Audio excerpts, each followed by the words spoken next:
Bonsoir tout le monde. Il est 7 heures, on va commencer notre rencontre. Alors, bienvenue à la rencontre du Conseil du 19 janvier. Je fais exprès de le dire, parce que c'est enregistré comme ça, quand on fout des archives, on l'entend, 19 janvier. Alors, on va passer, avant que j'oublie, je veux quand même vous rappeler que demain soir, une séance spéciale du Conseil pour la présentation du budget. Très intéressant. Alors, je vous invite à venir demain soir, 19h ici. Et aussi, je profite de l'occasion pour vous dire que le 1er février va être le premier café-causerie. Café-causerie qui se veut très informel, où on va discuter librement, apprendre à se connaître, ainsi de suite. Ça va avoir lieu ici le 1er février à 10h le matin. Alors moi, je vais être là, il y a certains membres du conseil vont venir. C'est assez libre et il n'y a pas de sujet précis, c'est des discussions libres. Éventuellement, peut-être qu'il y aura des sujets plus précis en cours de route sur des projets, quoi que ce soit. Mais le premier va être très, très amical, friendly. On va toujours être amical, mais on va être très ouvert sur des sujets. Alors, là, je déclare qu'on a quorum, qu'on va ouvrir la séance immédiatement. Alors, ouverture de la séance. Point numéro 2, adoption de l'ordre du jour. Alors, considérant que les membres du Conseil ont reçu le projet d'ordre du jour, considérant que le projet d'ordre du jour est disponible au public, ici sur la table en avant si des personnes l'ont pas pris encore, considérant que le projet d'ordre du jour est disponible également sur le site Internet de la municipalité, considérant que les membres du Conseil renoncent à la lecture de l'ordre du jour, pour ces motifs, il est proposé et résolu que l'ordre du jour soit adopté tel que déposé et demeure ouvert à toute modification. Alors, est-ce que c'est proposé par qui? Je la propose. Adapté de façon unanime? Oui. Merci. Troisième point, adoption du procès verbal. Considérant que chacun des membres du conseil municipal a reçu une copie du procès verbal à adopter, la greffière trésorière est dispensée d'en faire la lecture. Pour ces motifs, il est proposé et résolu que le procès verbal soit adopté tel que présenté, à savoir le procès verbal de la séance ordinaire du 8 décembre 2025. Alors, c'est proposé par Je propose qu'on adopte. Juliane. Est-ce que c'est adopté de façon unanime? Oui. Merci. 4. Dépôt du rapport de correspondance et autres rapports. Donc, 4.1. 4.1, rapport de correspondance. Donc, la paroisse Sainte-Famille des Lacs nous rappelle le renouvellement de la publicité au feuillet paroissial pour l'année 2026. Place aux Jeunes Lanaudière nous invite à un au dîner-conférence annuel le 27 janvier prochain à la Valtrie, sous le thème « Une expérience employée réellement inclusive, c'est quoi ?» Mouvement Santé mentale Québec. Alors, le 13 mars prochain aura lieu le lancement de la campagne annuelle de promotion de la santé mentale et invite les municipalités à faire rayonner la campagne. Un pas, un geste, un mouvement, ensemble pour une bonne santé mentale. Et le 4e point, le Centre intégré de santé et de services sociaux de Lanaudière, suite à la signature de la nouvelle entente, de services de premiers répondants, la direction générale du Centre intégré nous informe qu'un montant de 3 644 $ sera versé pour l'année 2025 pour le service de premiers répondants. C'est tout. Merci. 4.2, dépôt de déclaration des intérêts pécuniaires des membres du conseil municipal. Alors, tel que prévu à l'article 357 de la loi sur les élections et les référendums dans les municipalités, je dépose la déclaration d'intérêt pécunier de chacun des membres du conseil, soit M. Robert Chicoine, maire, Mme Magdalena Prieto, conseillère au siège numéro 1, Mme Juliane Cousineau, conseillère au siège numéro 2, M. Michel Maisonneuve, conseiller au siège numéro 3, M. Guy Rivet, conseiller au siège numéro 4, M. Claude Rondeau, conseiller au siège numéro 5, et Mme Holly Crandall, conseillère au siège numéro 6. Merci. Alors, il y a beaucoup de formalités.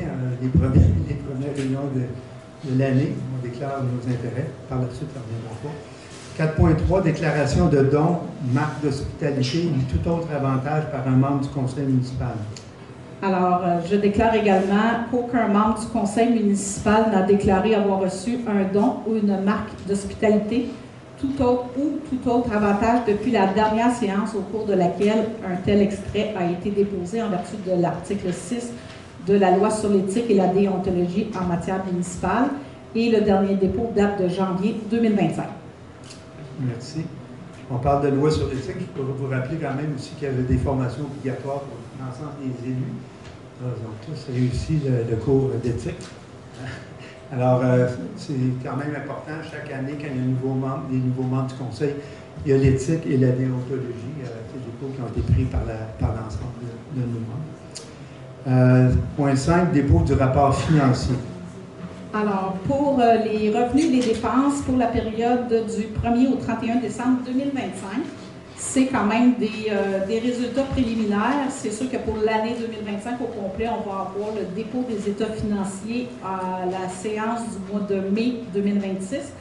Mais à date, avec ce qui est rentré dans les livres pour l'instant, on reçoit encore des factures de 2025, là, mais en date d'aujourd'hui, au niveau des revenus, nous avions prévu des revenus de 4 800 000. Nous sommes présentement à 5 334 000 au total, soit on dépasse de 9,47 les revenus estimés au dépôt des prévisions budgétaires en janvier dernier, en décembre dernier, je veux dire. Au niveau des dépenses, pour les dépenses au niveau du conseil municipal pour le mois de décembre, alors on était à 100% du budget dépensé, donc c'est vraiment un copier-coller avec ce que le budget avait été, avec les prévisions budgétaires qui avaient été adoptées en décembre. Au niveau de l'administration générale, nous sommes à 97% du budget engagé au 31 décembre.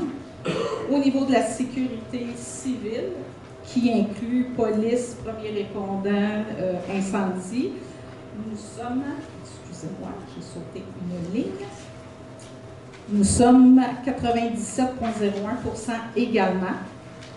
Au niveau du transport, qui couvre toutes les dépenses au niveau de la voirie locale ainsi que le déneigement, on est à 89,91%. Au niveau des matières résiduelles et de la protection de l'environnement, on est à 86% présentement. Santé, bien-être, nous sommes à 257%. Le pourquoi, c'est qu'il y a eu une nouvelle facturation ou un nouveau calcul de facturation pour les appartements subventionnés ici au manoir. Et ça a généré également une nouvelle quote-part parce que dorénavant, c'est la MRC de la Matawini qui va facturer pour les suppléments de loyer. Aménagement, urbanisme et développement, on est à 76,64%. Loisirs et culture, 104,47%, donc on dépasse de 4,47%. J'y vais avec les pourcentages, c'est pas convivial. Et au niveau des dépenses totales de fonctionnement, incluant la dette à long terme, nous sommes à 91% des dépenses engagées au 31 décembre. C'est tout. Alors, je demande au proposeur. Oui, alors, les comptes à payer, en fait, c'est ça, le point 6, compte à payer. Alors, considérant que la greffière trésorière a déposé la liste des comptes à payer au montant de 23 970 et 78 sous en date du 31 décembre 2025, considérant que la greffière trésorière atteste que les crédits budgétaires nécessaires sont disponibles, pour ces motifs, il est proposé et résolu que les déboursés effectués par la municipalité pour la période du 1er au 31 décembre sont définis comme suit. Alors, la liste des comptes à payer, 23 970 et 78. Liste des paiements incompressibles, 332 621 et 37. Les chèques émis en vertu d'une résolution, 189 025 et 42. Et la liste des salaires, 69 108 et 20. Total des déboursés pour le mois de décembre, 614 725 et 77 sous. Alors, que les déboursés soient acceptés tels que reportés à la liste des comptes et que le maire ainsi que la directrice générale soient et sont autorisés à signer les chèques à cet effet. Alors, ça me prendra un proposeur. Claude? Et est-ce que c'est adopté de façon unanime? Oui. Oui. Merci. Alors, on se fait à la période de questions sur les comptes à payer.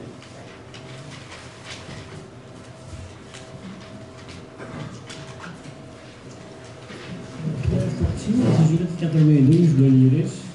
Ma première question, c'est que je vois sur les comptes du mois, il y avait un montant de contravention qui va être remboursé. Je ne vous demande pas qui est responsable de la contravention, mais quel est le motif de la contravention?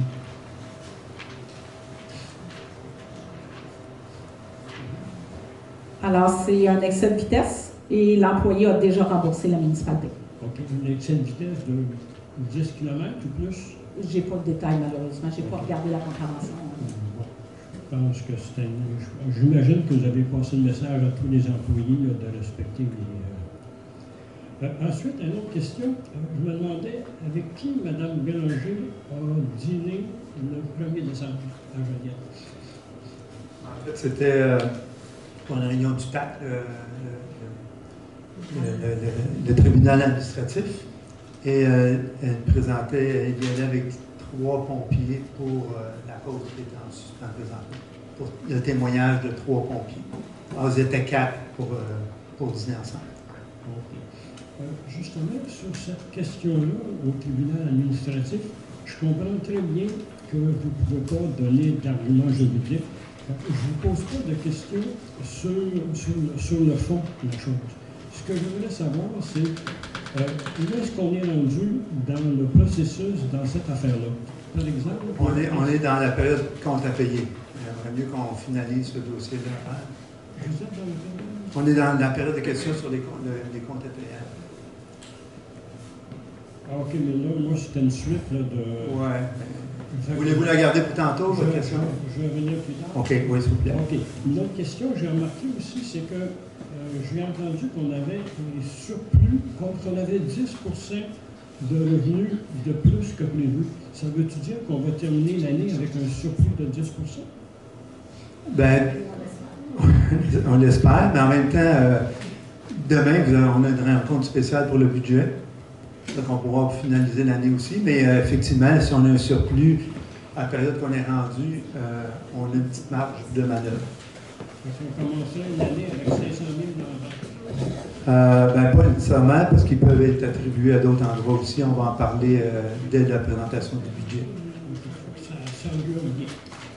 On peut voir ça comme ça, mais effectivement, il y a beaucoup d'autres dépenses supplémentaires qu'on a eues dans l'année. Ben là, je ne veux pas faire le discours du budget qu'on va faire demain, mais comme vous le savez, les dépenses incompressibles ont augmenté de façon énorme au courant de l'année passée, fait que ça va aider à éponger peut-être certaines choses.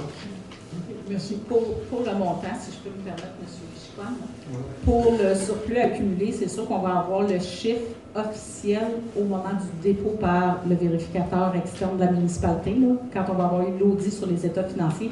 Là, on va vraiment savoir quel est le réel surplus pour l'exercice de 2025.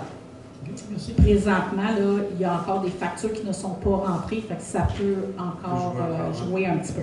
Je me réjouissais tout le monde. Faut être prudent. On a retrouvé 2752 pour 125. Les dépenses de River Track, qu'est-ce que c'est ça?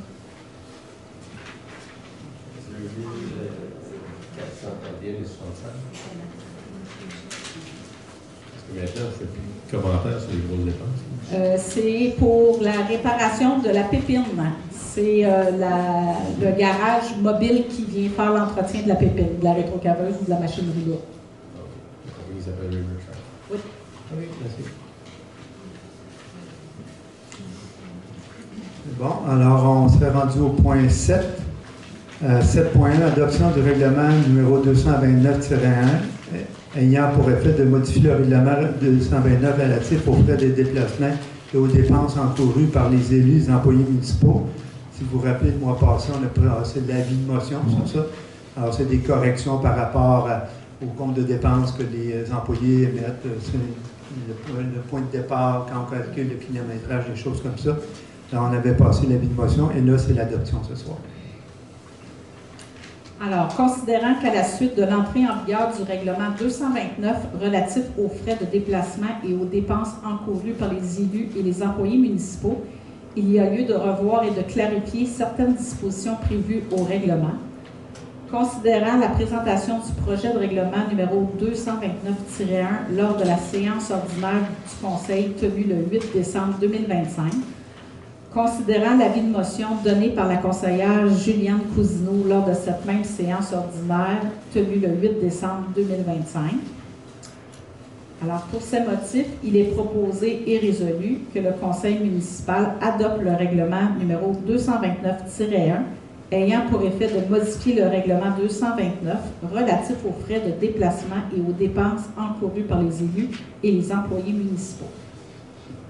Alors, je regarde s'il y a des questions parce que vu qu'il y avait eu un avis de motion, les gens ont pu en prendre connaissance. Alors, ben, à ce moment-là, ça me prendra un proposeur. Claude, adopté de façon unanime? Oui. Merci. Alors, bon, je tomberai à 8. Oui. Administration, gestion financière et ressources humaines. 8.1, Journée nationale de promotion de la santé mentale positive. Une proclamation. Alors, considérant que le 31 mars 2022, les élus de l'Assemblée nationale se sont prononcés à l'unanimité en faveur de la reconnaissance du 13 mars comme Journée nationale de promotion de la santé mentale positive, considérant que le mouvement Santé mentale Québec et ses organisations membres lancent en cette journée leur campagne annuelle de promotion de la santé mentale sous le thème « Un pas, un geste, un mouvement, ensemble pour une bonne santé mentale », considérant que dans le cadre de cette campagne, de nombreux outils favorisant le renforcement de la santé mentale de la population sont offerts tout au long de l'année, considérant que la promotion de la santé mentale vise à accroître et à maintenir le bien-être individuel et collectif de la population et à favoriser la résilience, considérant qu'il a été démontré que les municipalités jouent un rôle de premier plan pour favoriser la santé mentale des citoyens, des citoyennes et des citoyens.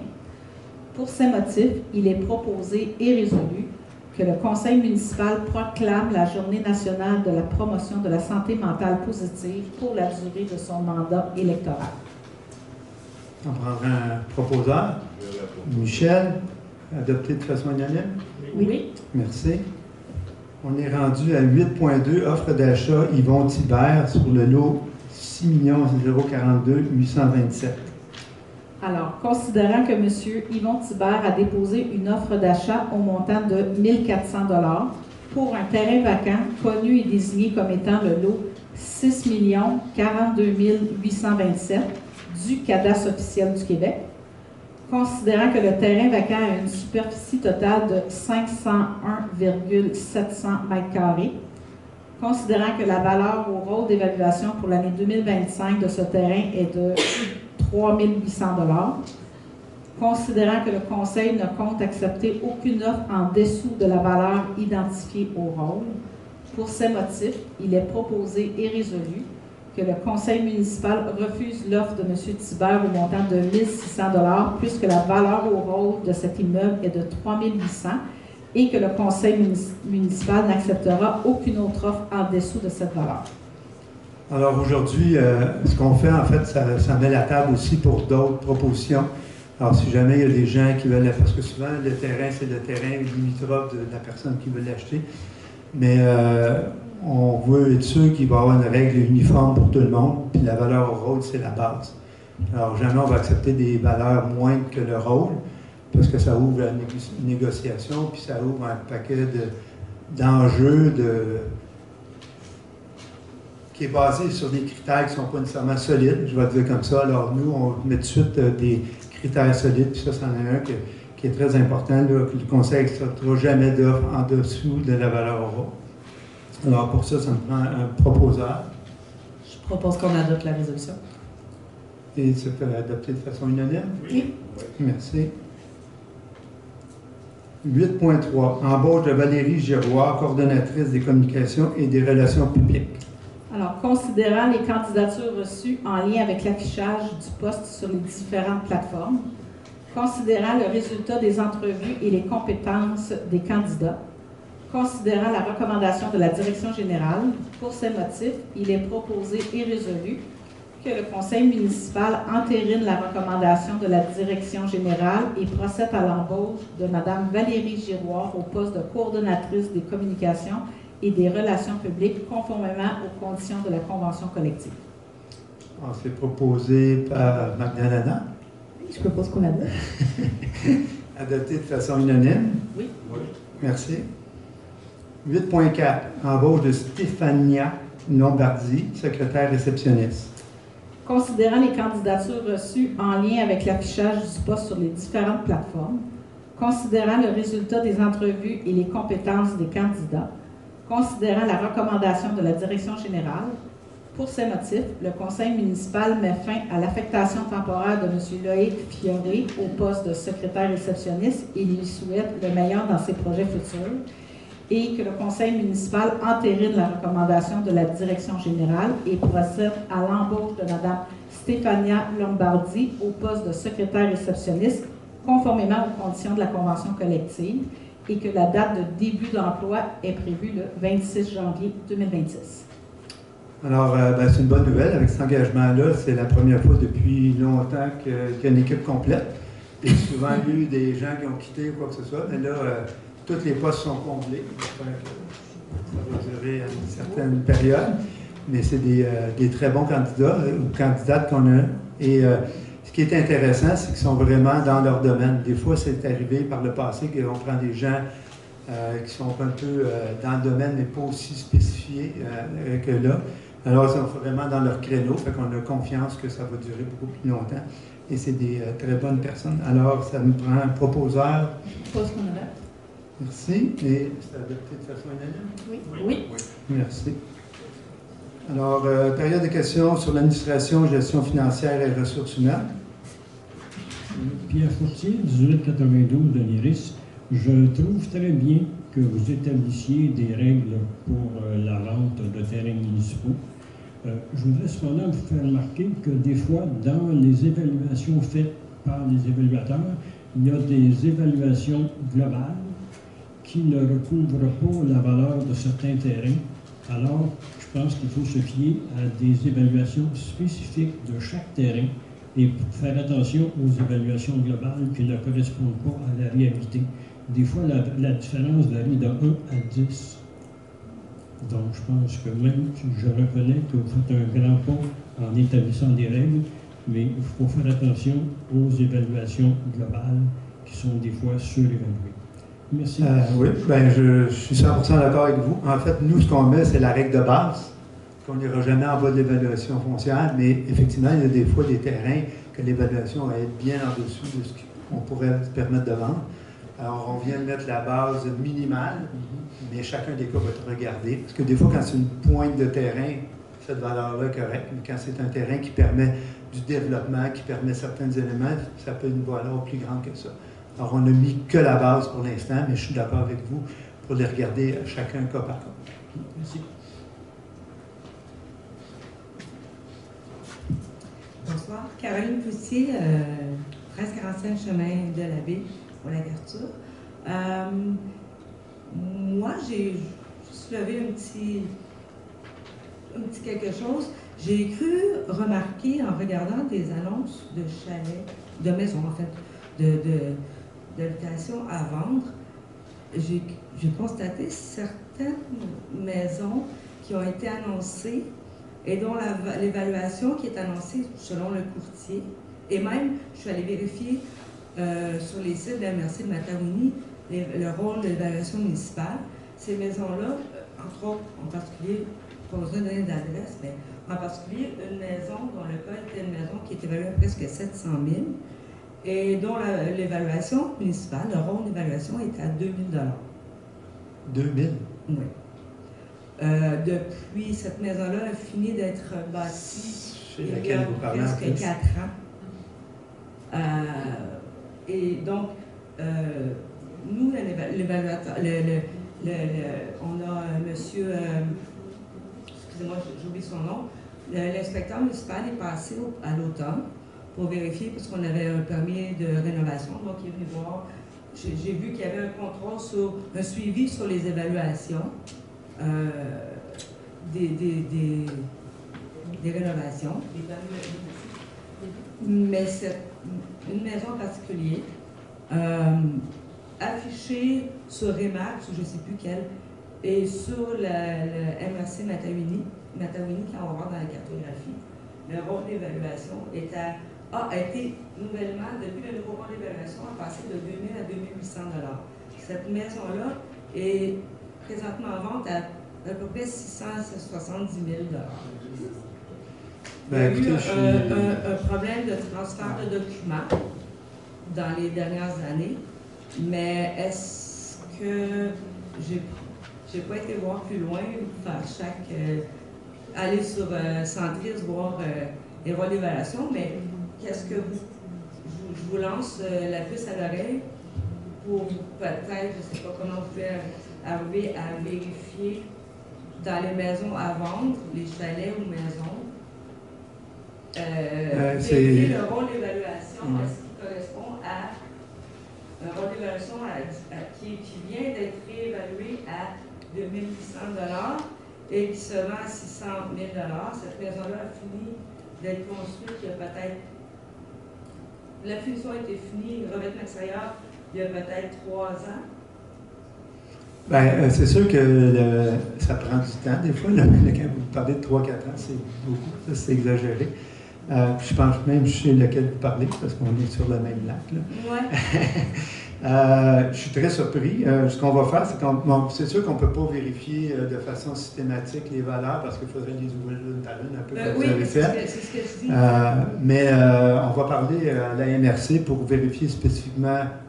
Peut-être que si vous pouvez donner l'adresse à Jessica derrière, juste pour être sûr qu'on parle de la même, là. Mais on peut faire vérifier certaines... Peut-être qu'il y a eu une erreur qui s'est glissée. Ma question, c'est comment... c'est pas comment, mais est-ce que vous pourriez avoir un système qui pourrait faire qu'entre la municipalité et la MRC, ce soit plus assuré que le suivi de la documentation? Est-ce que c'est un problème qui a été fait dans l'ancien conseil, de problème de communication entre les documents, l'inspection, ou qu'est-ce qui est arrivé? Juste... Habituellement, je peux m'expliquer un peu, lorsque l'inspecteur fait la visite pour les fins de travaux, il saisit la date de fin de travaux et c'est envoyé automatiquement par le web à la MRC. On va faire les vérifications, laisser l'adresse à Jessica pour qu'on puisse faire les vérifications. C'est déjà arrivé dans le passé que le logiciel ou l'application, on a eu des ruptures de service. Ça peut être ça qui explique. Je sais qu'en début 2024 ou au courant de l'année 2024, le lien était coupé et on a rattrapé plusieurs inspections qui avaient été faites. Mais là, ce cas-là en particulier, je pourrais pas, je le sais pas, là, je le connais pas par cœur, mais c'est souvent comme ça que ça fonctionne. L'inspecteur rentre la date de fin de travaux, c'est envoyé à la MRC et la MRC, dans un délai de 6, 7, 8 mois, envoie un évaluateur et il fait l'évaluation complète de la nouvelle résidence ou de la nouvelle bâtisse ou des travaux en question. Okay. Et après c'est rarement ça, plus que 6 mois à peu près. En Matawini, en 2025, il y a eu des gros délais.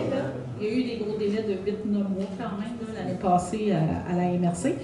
Et là, la MRC, quand l'évaluateur donne un certificat, il nous l'envoie dans une mise à jour et là, tous les systèmes informatiques sont mis à jour à ce moment-là avec la mise à jour de la MRC. Nous, on n'a pas l'autorisation ou on ne peut pas inscrire une valeur dans un compte sans avoir reçu le certificat de l'évaluateur. Non, sur ça, j'étais très au courant. C'était juste pour voir si, dans les années antérieures, si peut-être il y a eu un manque dans l'inspection ou s'il y a eu il y a eu un problème avec la connexion avec la MRC. Voilà. On va vérifier. Voilà. Merci. Parfait, merci.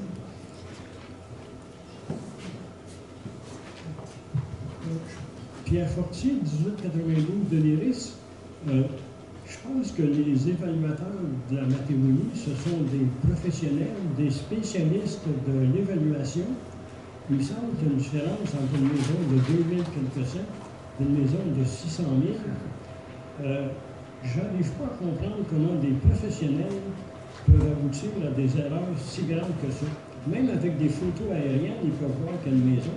Là, mais j'ose croire que ce n'est pas une erreur d'évaluation plutôt qu'une erreur peut-être de la communication des données, parce que c'est sûr que les évaluations sont assez réalistes. Puis oui, c'est tous des professionnels. Hein. Il n'y aura pas une évaluation aussi erronée, c'est impossible. Je suis plus convaincu d'un manque de données qui n'est peut-être pas arrivé. C'est-tu parce que les gars travaillent dans leur bureau et ne voient pas les maisons sur le terrain? Non, ils sortent d'ailleurs. Je peux vous dire qu'ils se promènent aussi. S'ils sortent, l'évaluateur pour voir sur le terrain, il l'aurait vu, la maison? Oui, bien, c'est pour ça. Moi, je pense que l'information ne s'est pas rendue. On va vérifier, puis on va vous en reparler à la prochaine assemblée. Je suis sûr qu'on va vous rassurer la prochaine fois que c'était plus une erreur de données, parce qu'au niveau de l'évaluation, c'est impossible qu'il ait évalué ça à cette valeur-là. Dès qu'il y a une construction, c'est... Parce que là, ça fait 3-4 années de taxes qu'on a perdu. Ben, peut-être, est-ce que c'est... Il y en a peut-être d'autres, des erreurs? Il y en a peut-être d'autres, effectivement. Ça, malheureusement, on n'est pas capable de vérifier. Il faudrait les ouvrir une par une. Mais en tout cas, c'est la première fois que j'entends quelque chose de ce genre-là. Ça ne doit pas arriver si souvent. C'est sûr que les gens qui sont évalués à 200 $, ils s'en vendent peut-être pas non plus. Mais on va quand même vérifier s'il y a eu une période plus difficile, puis peut-être dans cette période-là, quels permis ont été émis, puis peut-être faire des vérifications. Puis savoir pourquoi c'est arrivé. Oui, s'il n'y a pas d'autres cas semblables. On va faire notre enquête. Merci. Ça nous amènerait au point 9, sécurité publique et santé, sécurité au travail. 9.1, programme d'aide financière pour la formation des pompiers volontaires ou à temps partiel.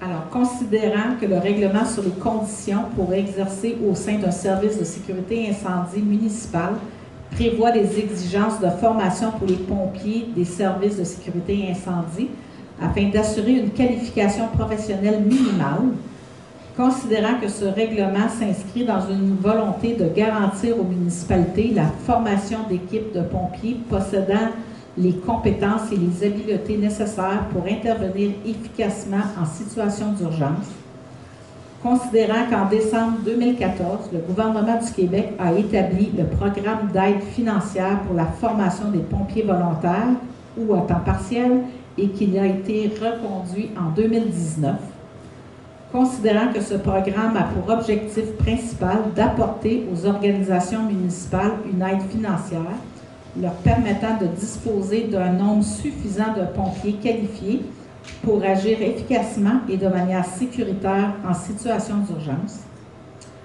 Considérant que ce programme vise également à favoriser l'acquisition des compétences et des habiletés requises par les pompiers volontaires ou à temps partiel qui exercent au sein des services de sécurité incendie municipaux.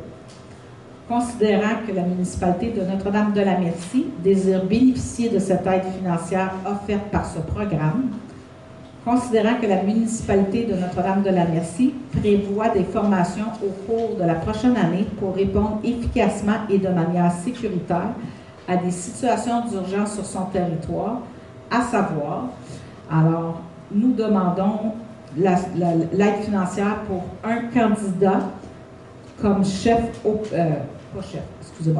un candidat comme opérateur d'autopompe, 2 candidats pour désincarcération, 10 candidats pour véhicules électriques et hybrides, 2 candidats prévention des impacts psychologiques, 4 candidats comme officier 1 et 1 candidat au programme de reconnaissance des acquis au diplôme d'études professionnelles en incendie.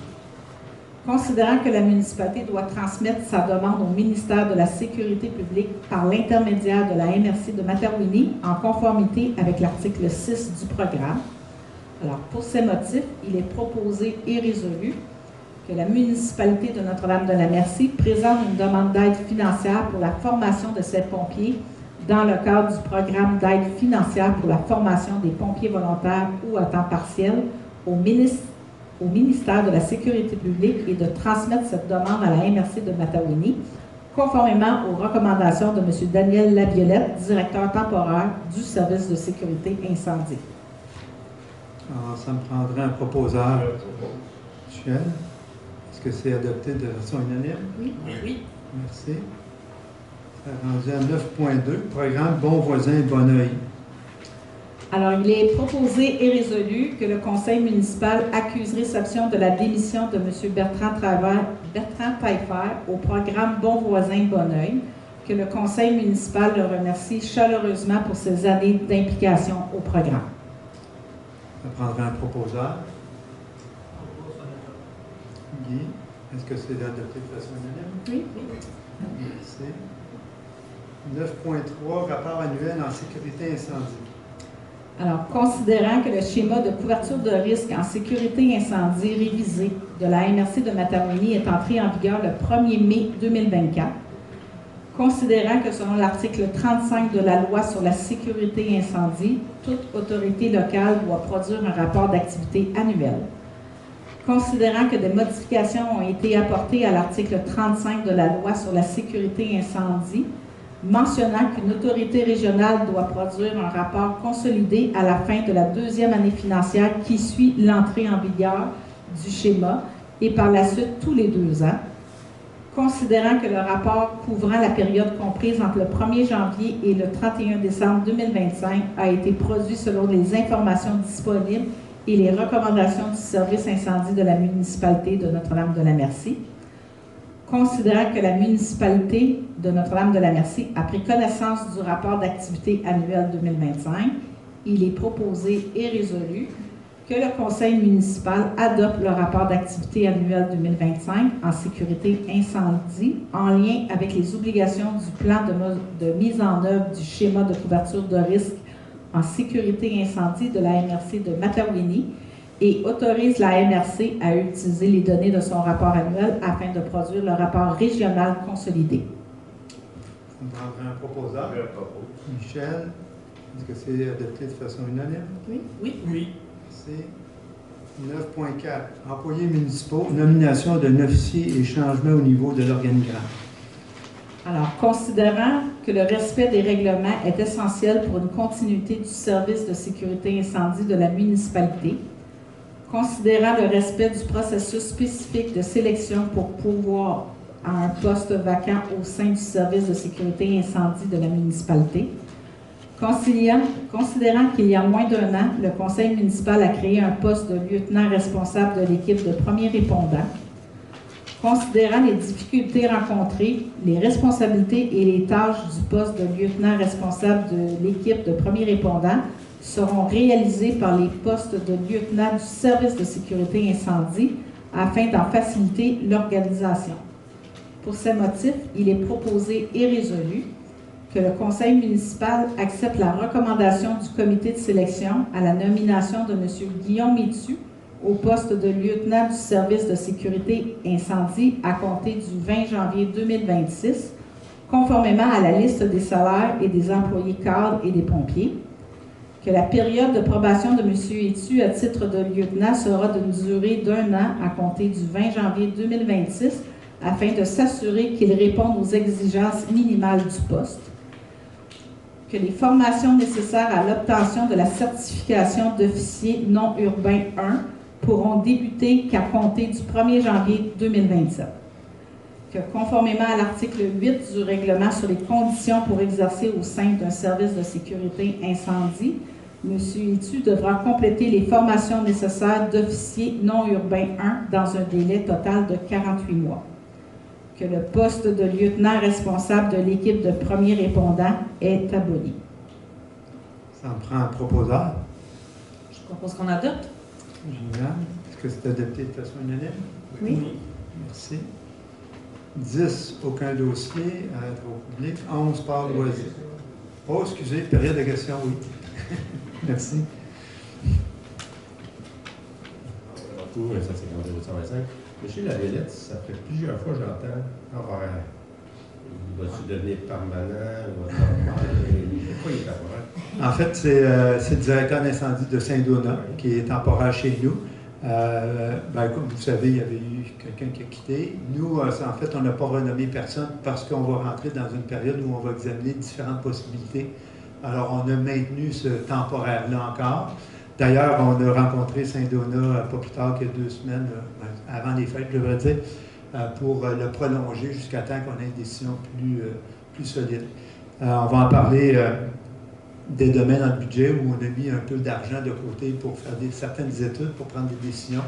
Le service incendie est un des dossiers qu'on va regarder en 2026, voir qu'est-ce qu'on fait. Il y avait eu des démarches avec Chaussée qui n'ont pas abouti pour différentes raisons, mais on est encore dans cette démarche-là. Qu'est-ce qu'on fait? Est-ce qu'on regarde différents recrutements possibles, différents éléments? Et c'est pour ça qu'on a retardé l'embauche d'un directeur, qu'on a gardé encore temporairement le temps qu'on finisse ces études-là. Merci. Alors, on serait rendu travaux publics 10, il n'y a aucun dossier. 11, sport, loisirs, culture et vie communautaire, aucun dossier. 12, aménagement urbanisme, développement durable, aucun dossier. Oui. Bonsoir, Susan Reed, 289 Chemin du Lac Galipo. Quel est votre plan pour le comité environnement municipal? On n'a pas eu de nouvelles depuis les élections. Effectivement, il n'y a pas beaucoup de dossiers dans ces domaines-là parce qu'il n'y a pas eu beaucoup de réunions dans des comités. En fait, volontairement, on avait retardé le relance des comités parce qu'on voulait pouvoir faire un mandat clair. En fait, ce qu'on réalise, puis ce n'est pas juste pour le comité environnement, pour l'ensemble des comités, il n'y a pas de charte ou de mandat spécial qui dit c'est quoi la mission de ce comité-là, comment il est formé, c'est quoi les fréquences des réunions, comment que les gens sont nommés, et ainsi de suite. On a une rencontre la semaine prochaine, justement, jeudi prochain, où on va établir justement l'ensemble de ces éléments-là pour chacun des comités. Et à ce moment-là, on va relancer les comités. Alors, le but, en fait, c'est justement de partir sur des bases solides parce que chacun des comités n'ont pas vraiment de description précise puis d'orientation précise. Alors, c'est pour ça que ça a retardé et on ne vous en cache pas que la priorité, c'était beaucoup plus de partir la mécanique, le budget. Et on s'était dit, aussitôt que le budget est adopté, on va pouvoir relancer ces comités-là. Et on va se faire plaisir de venir vous rencontrer, d'expliquer c'est quoi la nouvelle mission, et ainsi de suite. Et on va même ouvrir les postes aussi pour laisser la chance à des gens de faire partie de ces comités-là. Et ça, déjà, on est dans le processus qu'on va regarder pour pouvoir afficher ça très rapidement avec une orientation précise sur chacun des comités. Marco, on va dire bonne OS.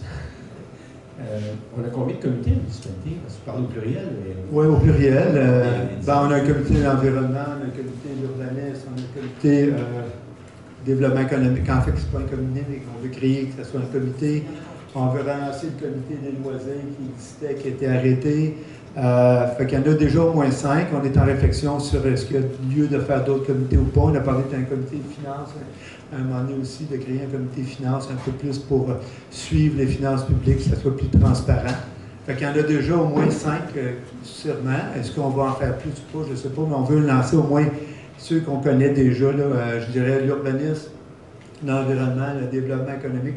Ça, c'est 3 qu'on va relancer immédiatement. Puis dans une deuxième foulée, il y aura probablement celui des loisirs qu'on aura parlé de relancer, mais avec une charte. Il y a aussi celui des finances qu'on veut relancer. Fait que ça fait à peu près 5 comités, dont 3 qui sont déjà connus et qui sont déjà actifs, mais qu'on veut repositionner, je dirais, ou du moins en mettre une mission claire. Merci. Ça va pour ça. Là, on serait rendu au point 12, développement et promotion économique. 13, développement économique. Événements spéciaux, 13.1, le Waro Fest 2026. Alors, considérant que le Parc régional de la Forêt-Waro invite la municipalité à soutenir la 2e édition du Waro Fest, événement culturel et récréatif, prévu le 12 septembre 2026 au Parc régional de la Forêt-Waro, considérant que le Waro Fest représente une opportunité exceptionnelle de renforcer les liens communautaires et de mettre en valeur les richesses culturelles et naturelles de la région. Pour ces motifs, il est proposé et résolu que le conseil municipal autorise la tenue de l'événement WaroFest 2026, le 12 septembre 2026, sur le territoire de la municipalité par le parc régional de la forêt Waro, qu'en raison des restrictions budgétaires, le conseil ne donnera pas suite à la demande de commandite pour la tenue de l'événement. On s'en prendrait un proposeur. Je propose qu'on l'adopte. Est-ce que c'est adopté de façon unanime? Oui. Merci. 13.2, plan d'aménagement et de gestion du parc régional de la forêt Waro, nomination au comité technique. Alors, considérant la formation du comité technique dans le cadre de la révision du plan d'aménagement et de gestion du parc de la forêt Waro, considérant les récentes élections municipales, il y a lieu de nommer un nouveau représentant de la municipalité pour siéger sur le comité technique. Pour ces motifs, il est proposé et résolu que le conseil municipal accepte la nomination de M. Robert Chicoine, maire, à titre de représentant de la municipalité au comité technique dans le cadre de la révision du PAG Waro. Ça me prendrait un proposeur. Je propose qu'on l'accepte. Guy, c'est adopté de façon unanime? Oui. Merci. Alors ça, en même temps, ça fait une continuité. Je suis content que Guy propose, parce que Guy est notre représentant sur le comité des parcs régionaux. C'est un à côté où on développe un plan. Alors, c'est quand même quelque chose qui va durer dans le temps. Moi, je me suis proposé sur ça parce que d'abord, les réunions sont le jour. Ils sont toujours disponibles le jour. Mais ça fait partie de la démarche qu'on fait avec la MRC pour tout ce qui est l'aménagement. Et Guy va m'accompagner aussi dans ça, considérant qu'il est responsable au niveau de ce comité-là. Alors, 13.3, Club Motoneige demande d'ajout d'un lampadaire au dépanneur Sonic.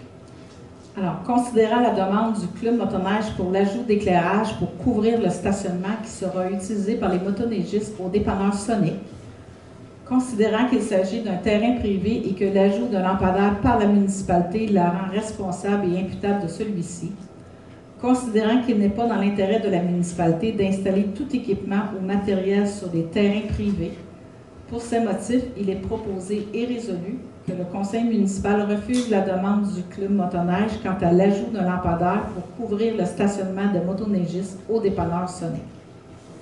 Ça me prendrait un proposeur. Non. Est-ce que c'est adopté de façon unanime? Oui. Merci. 13.4, Club Motoneige demande intervention pour la récupération d'un droit de passage.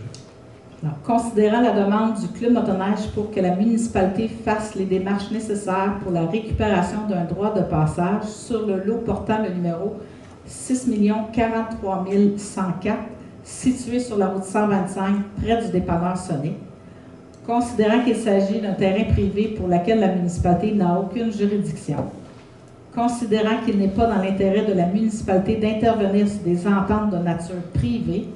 Pour ces motifs, il est proposé et résolu que le conseil municipal refuse la demande du Club Motoneige quant à leur demande d'intervention pour la récupération de leur droit de passage sur le terrain privé.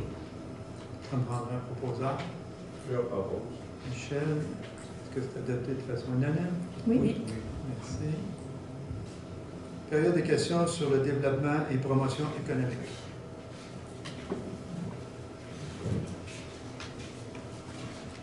Madame de la Merci. Je sais pas, quand on a demandé avec les motoneige, c'était pour justement pour l'éclairage, le stationnement qui était là. C'est placé juste à côté de terrain, une moitié au dépanneur. Je pense qu'on nous a donné la permission de stationner là, conditionnel, pour nous, on nettoie. Je croyais que antérieurement, c'était la municipalité qui gérait les miens de rue. C'est nous autres qui avons la responsabilité, je crois, de déposer des enjeux. Les lumières de rue, oui, mais en fait, nous ce qu'on tient à établir aussi, puis encore là, c'est un peu une nouvelle politique qu'on s'est donnée aussi, c'est qu'on n'intervient pas sur les terrains privés. Dans aucun cas, soit des ententes, soit des négociations, ou soit des infrastructures. Terrain privé reste un terrain privé. La municipalité n'a pas à travailler, ne peut pas travailler sur des terrains privés, ne peut pas installer des choses sur les terrains privés. Alors, des demandes de ce genre-là sont automatiquement refusées parce que c'est vraiment du privé. Les lumières de rue, c'est une chose. Si vis-à-vis certains terrains, il manquerait une lumière de rue, oui, on pourrait intervenir. Mais dans le cas de votre demande, c'était vraiment un éclairage du stationnement privé. Bien, il faut l'entrée aussi. Il y a une entrée qui est exactement là. C'est le poteau. C'est une entrée qui est dangereuse. Il faut vraiment donner que quelqu'un va faire le poteau, s'il ne faut vraiment éclairer dans ce coin. Le dépanneur à côté, il est bien éclairé. C'est une lumière, tout ça. Puis, je regardais dernièrement, il n'y a pas tellement longtemps, il y a une lumière de rue qui a été posée en plein bois, de bois, au station, à l'entrée du, ce qu'on appelle le fil à pigeon. Parce qu'il y a beaucoup de camions de bois, de transporteurs de bois qui sortent là de la rue, tout, ils ont mis une lumière dans la rue, ça éclaire toute la station. Je me suis demandé s'ils mettaient ça pour les camionneurs de bois, avec une autre motoneige, c'est aussi nécessaire, me semble. Ben, j'avoue que je ne sais pas la lumière que vous parlez, mais c'est une lumière qui serait sur le terrain de la ville, mais qui permettrait d'éclairer. C'est un vrai poteau d'électricité, je ne sais pas si c'est la ville qui l'a installé, j'ai probablement, si les lumières de rue, c'est toute la lumière c'est la ville qui les impose, là, vous une demande du ministère ou des forces de bois. On va vérifier, je serais surpris que ce soit la ville qui l'a installé. Mais on pourrait regarder, est-ce que l'éclairage de rue pourrait être amélioré dans ce secteur-là? Ça, c'est quelque chose qu'on peut regarder. Mais étant donné que la demande était ciblée sur le terrain privé, c'est un automatisme où on disait on ne fera pas de démarche sur les terrains privés. Mais si l'éclairage de rue peut être amélioré. Oui, il y a une vraie entrée puis un autre. Mais le monde passe par tout le temps les deux, mais pas éclairé.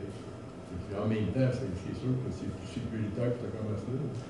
En plus, c'est que sa lumière à lui qu'il a déjà, elle éclaire quasiment plus. C'est une ancienne lumière. Ben, c'est peut-être ça que. Lui-même pour changer la lumière.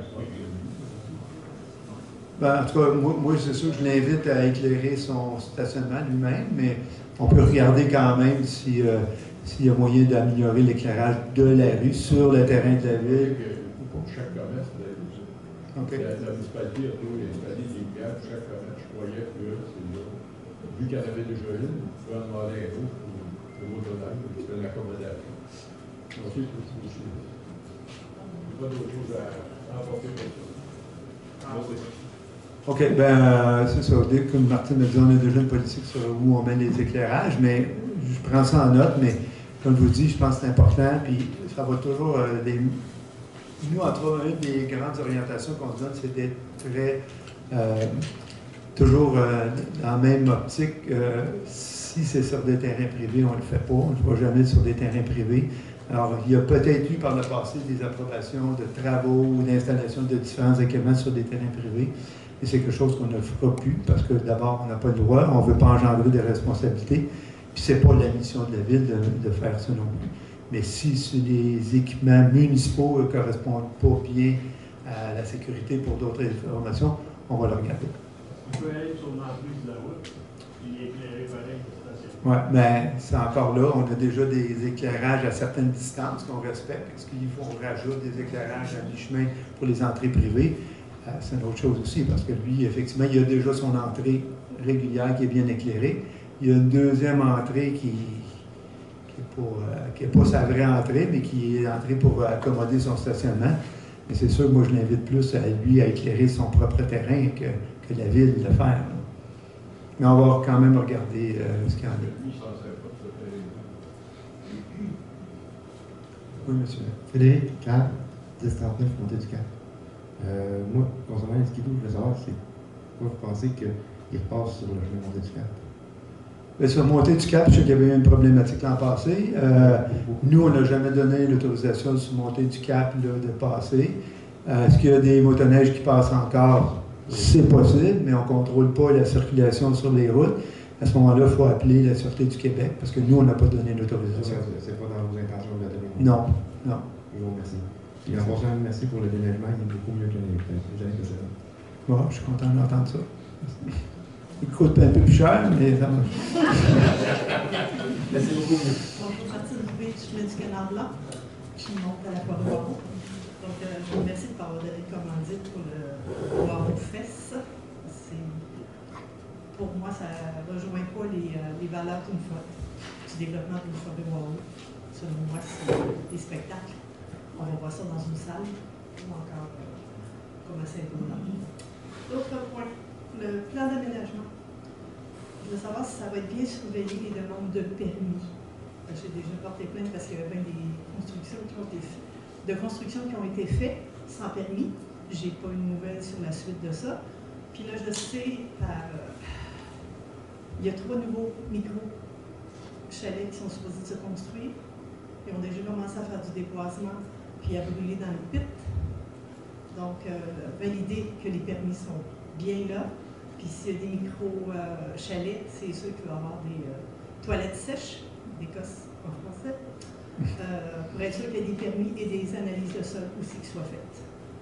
Ça, c'est dans la forêt Waro. Dans la forêt Waro, oui. Mais il y a des permis à la municipalité quand même. Ouais. Ben, je vais vérifier, comme je dis, moi, je vais être sur ce comité-là à partir de maintenant. Fait que je vais pouvoir prendre connaissance du plan que je ne connais pas du tout pour l'instant. Puis je vais être en même temps le chien de garde un peu de l'application de ça et aussi du développement parce que ça peut être inquiétant. Des fois, la forêt Waro, c'est un bijou qu'on a, mais il faut que ça reste quelque chose qui est encore naturel, puis qui est conservé, mettre en valeur. Mais le mettre en valeur, je ne veux pas dire le développer aussi. Alors, moi, je tenais quand même beaucoup, Guy va m'assister régulièrement aussi, mais je tenais à être sur ce plan-là aussi parce que j'y crois, puis je pense qu'on a beaucoup à dire parce que le parc est quand même beaucoup chez nous. Hein, et on paye une grosse cote-part à la MRC pour ça. Alors, je voulais être présent et on va suivre ça. Je l'ai pris en note, je vais pouvoir regarder ça. Il y aurait le suivi aussi de l'aménagement qui est fait au bord de la rivière du Frêne. Il y a eu des suivis là-dessus. J'ai porté plainte, mais je ne sais pas s'il y a eu des suivis là-dessus. Je ne pense pas qu'il y ait eu de réaménagement du bord de l'eau comme tel. Puis c'était publicisé comme un emplacement de camping aussi en même temps. Donc, oui. OK. Ben, c'est noté. On va vous faire un suivi. Information à l'urbanisme. Parfait. Merci. Ce qui nous amènerait, excusez, clôture élevée de l'Assemblée. D'accord. Il y avait des questions d'ordre général. Il y a des questions d'ordre général avant.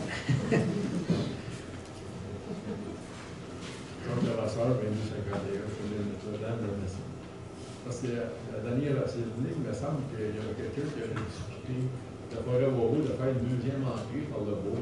Oui. Vous Oui, monsieur, notre DJ, Prud'homme, oui, merci. J'en ai parlé un peu à la dernière assemblée, j'ai dit qu'on ne revenait pas tout de suite, mais que je voulais aller au printemps voir de quoi il parlait premièrement, parce que la manière qu'il me l'expliquait, c'était pas évident, puis à ce temps-ci, je pense que c'est pas le bon temps pour aller voir. Fait que j'y ai dit qu'au printemps, on irait marcher ensemble pour voir un peu plus, puis mieux comprendre sa demande. Fait qu'on va en reparler avec vous. Si c'est des terrains qui sont empruntés, des gens qui vont être en construction, si on veut des exploitations, Il n'y aurait pas besoin d'être exproprié. Non. Non. J'ai regardé sur la carte de Matteo Willy, le graphique, en couleur, puis tous les arbres, tout ça, puis ça serait un beau passage, là, réellement, dans le passage de la 25. Ouais, d'après ce que je comprenais, c'est presque un passage naturel, là, puis que ça ne prendrait pas grand-chose. Mais comme j'ai parlé à M. Prud'homme, au printemps, on va aller marcher, voir un peu plus, puis il me dit qu'il n'y a pas de presse, parce que j'avoue que j'avais de la misère à bien comprendre ses yeux, puis c'est pas le temps pour aller marcher le terrain. On va la regarder. Ouais.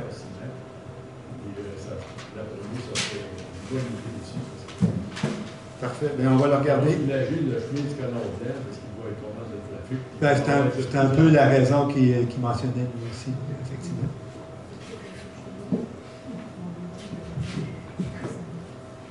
Oui, excusez-moi. Prends des notes en même temps, c'est ça. Sylvie Doss, chemin du lac Galipo. J'avais une question. À la dernière assemblée, quand vous avez engagé l'employé pour préposer à l'entretien ménager, on avait demandé un petit peu ça faisait combien comme coût d'économie.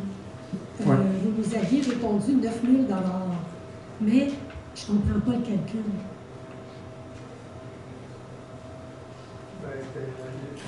Par mois du contrat versus l'engagement, le salaire de la personne.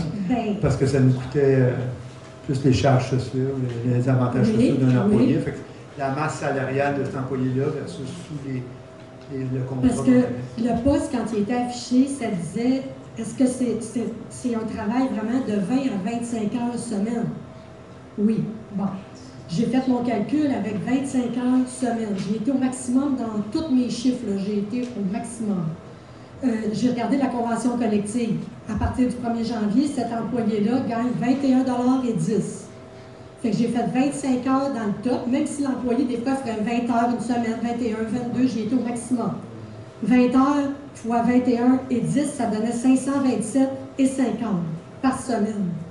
Il y a 52 semaines. Ça fait 27 430. J'ai regardé en ligne un petit peu les ajustements, comme on dit, le plus pour les avantages sociaux et ci pis ça. Ils disent, j'ai été au maximum, 15 % d'avantages. J'ajoute 4 114 pour un total de 31 544 annuellement. Puis le contrat, à 5 179,62 par mois, taxes incluses, fois 12 mois, nous en coûtait 62 155,44. Fait que si je prends le 62 000 annuel que le contrat nous coûtait, moins le 31 000 que l'employé devrait nous coûter, moi j'arrive avec une économie de 30 611. Pas 9 000. C'est sûr qu'il faut enlever les taxes parce qu'on a les remises, là. On récupère les taxes, fait que c'est pas... les taxes... Il faudrait recalculer le coût net. Là, je ne l'ai pas ce soir. Je l'ai au oui. bureau, mais je ne l'ai pas ce soir. Il faudrait le recalculer puis vous revenir avec ça. Il ne faut pas oublier non plus que l'employé a des équipements aussi. Il faut acheter les pantalons, les chemises, puis tout ça pour l'habiller. Okay. Le poste de conciergerie, les souliers de sécurité. Fait que quand on calcule tout ça, moi j'arrive à une économie d'environ 10 000 par année. Ouais, les équipements, ben, les savons étaient quand même à la charge de la municipalité, mais ils faisaient le nettoyage des linges à vaisselle. Mais ça c'était pas inclus. J'aimerais ça quand même, parce que c'est un écart, mon calcul puis le vôtre, c'est quand même un écart de 20 000 là. J'ai votre calcul, moi. Ouais, ben, sûr, moi aussi, j'aimerais mieux le mien. On va la regarder ensemble. Moi, j'aimerais ça, si vous pouvez me revenir un petit peu avec plus de détails, parce que je trouvais que l'économie était faible. Parfait. OK, merci. Oui, on va la regarder. Bonsoir, Caroline Cloutier, 1345 Chemin de l'Abbé. Écoutez, je vole un petit peu de temps de micro, c'est pas une question, mais c'est une période de questions. Je vais juste faire mention que j'ai constaté depuis l'élection, l'arrivée du nouveau conseil dans les réseaux sociaux, et entre autres, comme quand vous avez présenté l'ordre du jour et on présente sur les réseaux, quand vous présentez, vous l'avez ici, quand il y a les cartes de crédit, la petite note après qui explique plus, ça sort du temps. C'est plus précis, ça sort du temps au micro et les annonces sont plus actuelles, plus à jour, ce que j'ai pu constater. Donc, ça part très bien. Deuxièmement, ça rapporte au comité en tant que membre du comité 2025, comité d'environnement, parce que je suis là depuis juin. Si je peux faire une petite mention, Mme Bélanger, j'ai bien apprécié le système qu'elle a, suite à la démission, au départ de Mme Corinne Doff. Mme Martine Bélanger avait remplacé, avait pris un peu la relève. Il y avait Mme Chantal Perrault qui était là aussi quand même, qui l'idait aussi. J'ai bien aimé le système qu'elle avait élaboré, qui était, je ne me rappelle pas du terme, mais qui était une charte ou, je ne me rappelle pas du terme. C'était la gestion de projet, la charte de projet. Charte de projet, qui était, mais je n'étais pas là les autres années, donc je ne peux pas vraiment faire de comparaison. Je suis arrivée juste au printemps dernier, mais j'ai trouvé très intéressant ça parce que ça assure un suivi qui est sur 3 ans et qui est dépendant des nouveaux qui arrivent ou qui s'en vont dans les comités. Moi, je suis bénévole. Il y en a d'autres qui sont bénévoles, donc c'est peut-être un peu plus... c'est pas des employés, quelqu'un peut s'en aller, revenir. Il y a des suivis à faire. Puis j'ai bien aimé. Je ne sais pas, j'ai d'autres personnes qui sont ici, qui sont dans le comité, qui peut-être peuvent acquiescer ou pas, mais je trouvais ça intéressant comme système pour faire un suivi, peu importe le comité. Je ne connais pas le comité d'urbanisme, je n'ai aucune idée comment ça fonctionne, mais j'ai trouvé ça intéressant. C'est mon point de vue. Et je trouve que c'est une bonne forme pour avoir un suivi uniforme, ou en tout cas qui met tout dans des cases. Ben, merci pour les commentaires. Puis d'ailleurs, quand on disait qu'on a retardé les comités, c'est un peu tout ça qu'on va regarder. Parce qu'on se rend compte que c'est parfois difficile de faire le suivi de ce qui est arrivé dans les comités par le passé, ou encore d'avoir la vision et s'en aller vers un objectif précis.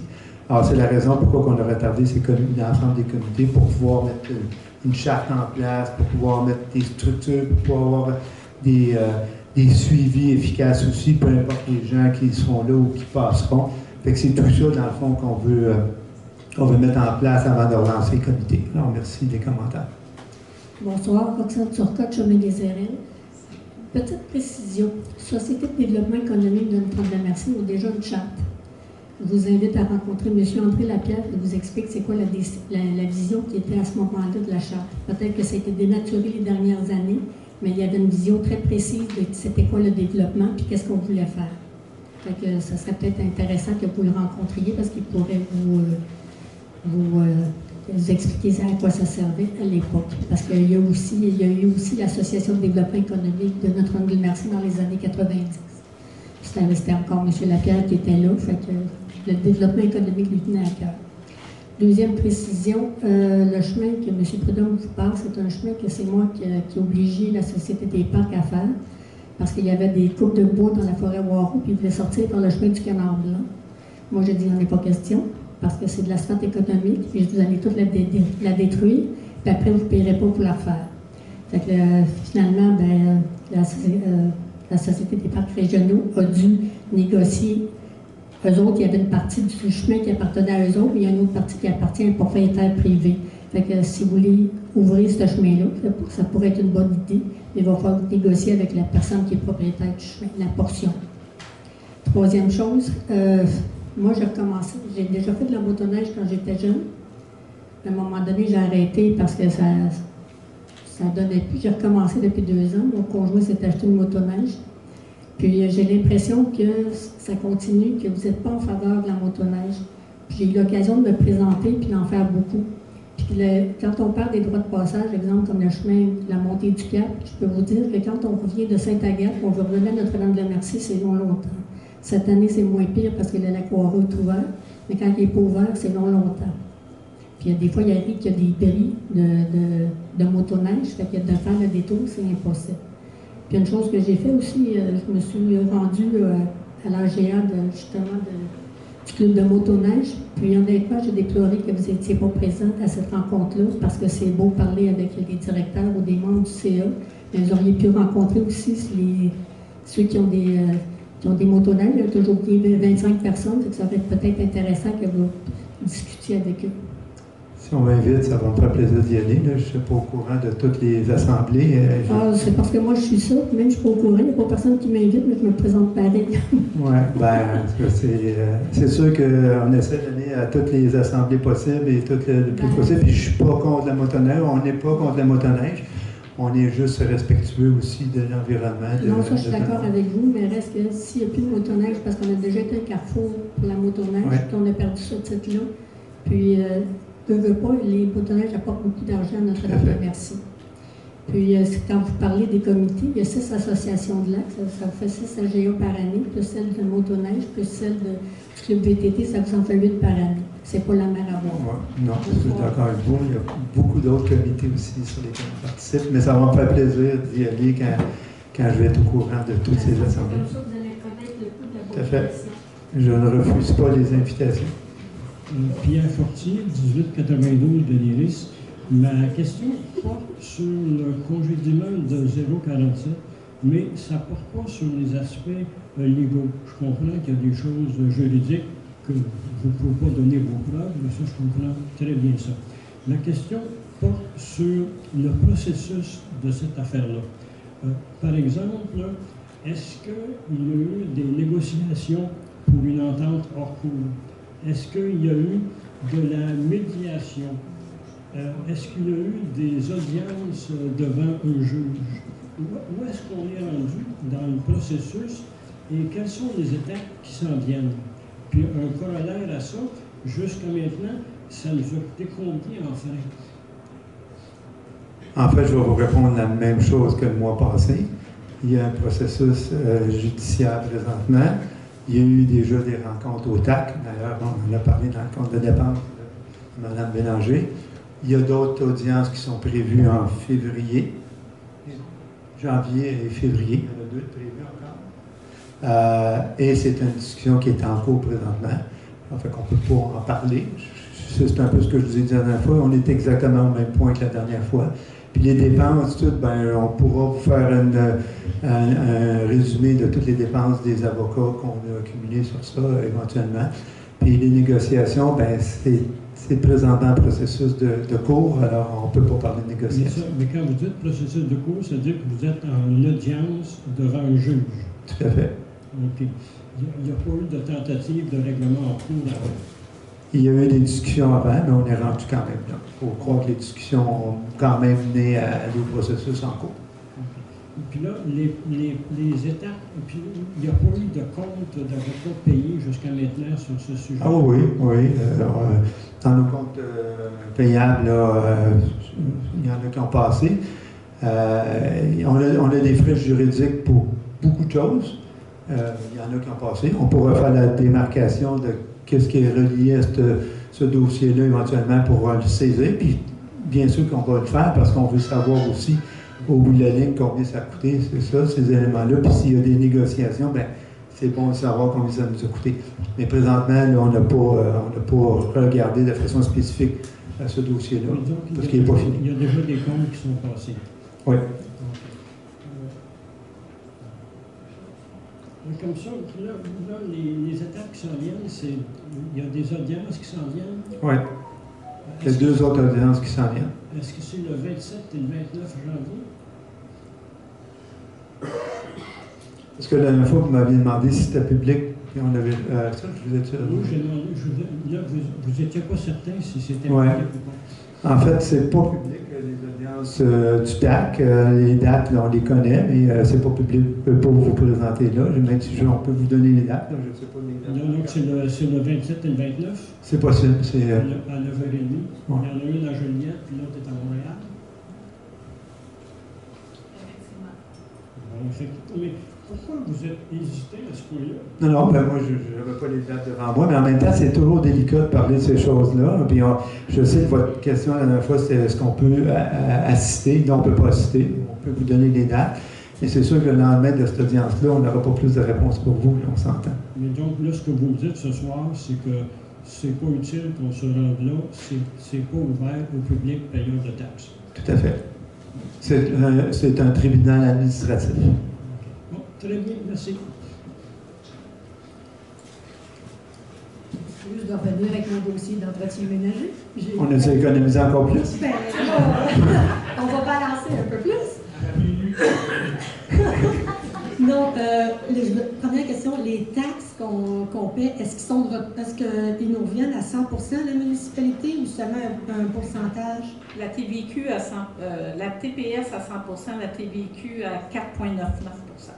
OK, parce que c'est ça, j'ai eu le temps de voir le contrat, vu qu'il était 62 000 total avec les taxes. Si je recule avant taxe, j'arrive à 54 000. Si j'ajoutais mon 15 qui fait 8 000 là, j'arrive à 62 000. Fait que sur le 20 000 entre vous et la municipalité qu'on ne balance pas, il en manque 12. Fait que là, parce que vous autres, vous disiez qu'on économisait 9, moi je disais qu'on économisait 30. Là, on est rendu à 20. Fait que là, c'est parce que, c'est ça, si sur le 30, j'enlève le 9 que vous disiez, on tombe à 20. Si j'enlève le 8 000 des taxes, là, on tombe à 12. Qu'on n'arrive pas égal. On va le vérifier en détail. Oui, mais moi, je voulais vous appeler, puis je voulais savoir justement le pourcentage des taxes, si c'était de retour à 100% ou m'aider à mon calcul. OK, merci. C'est bien noté, on va vous revenir avec les détails précis, incluant les taxes. Bonsoir, encore moi, 1347 Caroline Cloutier, 1345 chemin de la Baie. J'ai réfléchi au fait qu'on a parlé des problèmes avec certaines évaluations. Je réfléchis, on est sur le micro, ça passe sur vidéo. Je ne veux pas procéder par dénonciation par une adresse, mais ce que je vous propose au départ, je comprends que vous ne pouvez pas aller par matricule, vérifier chaque matricule et chaque rôle d'évaluation. Par contre, si vous cliquez centris, Notre-Dame-la-Merci, déjà en partant, vous allez peut-être voir si les maisons à vendre et leur rôle d'évaluation correspondent à ce qui est vraiment le bon calcul. Donc, je vous laisse entre les mains. Je comprends la situation. Merci. Et on va regarder de façon plus générale si dans le processus d'information ou de transmettre l'information, s'il y a eu un manque en quelque part. Mais je comprends le côté délicat. Alors, ça compléterait notre période de questions. On serait à la clôture de l'Assemblée. On prend proposeur. Guy. Propose l'adoption. Adopté de façon unanime. Oui. Merci. Et n'oubliez pas, demain soir, Assemblée spéciale pour le budget. Et le 1er février, notre premier café causerie. Alors, on vous attend à ces rencontres-là. Merci.